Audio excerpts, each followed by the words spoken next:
Dave Bautista, légende de la WWE, mais aussi grand collectionneur de cet objet que vous ne devinerez tout simplement jamais. Ce nouvel épisode de Catchoscope qui est ma série de vidéos dans laquelle je vous raconte les meilleures anecdotes autour des superstars de la WWE, il est consacré à Dave Bautista parce que quand j'ai appris qu'il collectionnait des boîtes à déjeuner vintage, j'étais absolument obligée de vous en parler. Il explique qu'il s'est mis à collectionner ce genre de lunchbox vintage parce que ça lui rappelle une époque où il n'avait pas les moyens de s'en acheter. Ces lunchbox, c'est aussi un rappel direct sur les films et les séries qu'il regardait quand il était jeune et qu'il adorait. D'ailleurs, en parlant de films, il a commencé sa collection avec cette première pièce E.T. À l'époque, il avait pas mal de temps à tuer parce qu'il était en convalescence et il prenait une pause de la WWE. Et son ex-femme, elle avait décroché son premier poste en bureau et il voulait pas la voir partir avec une vieille boîte de déjeuner random. Non, non, non.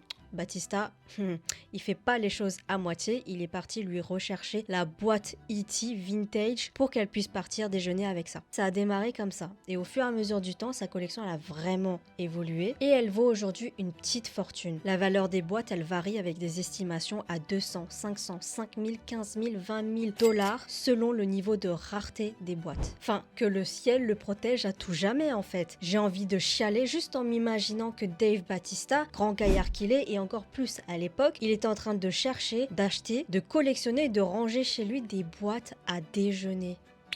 Et que quand il le regarde, ça le rend tout simplement heureux. Et évidemment, on fait pas dans la demi-mesure, hein. Il collectionne aussi des flippers, mais aussi des Harley Davidson, des voitures. Ouais. Bah écoutez, on n'a clairement pas le même niveau d'investissement pour nos collections, hein. Moi, perso, je collectionne les papiers carambar. Et vous, c'est quoi la collection dont vous êtes le plus fier ?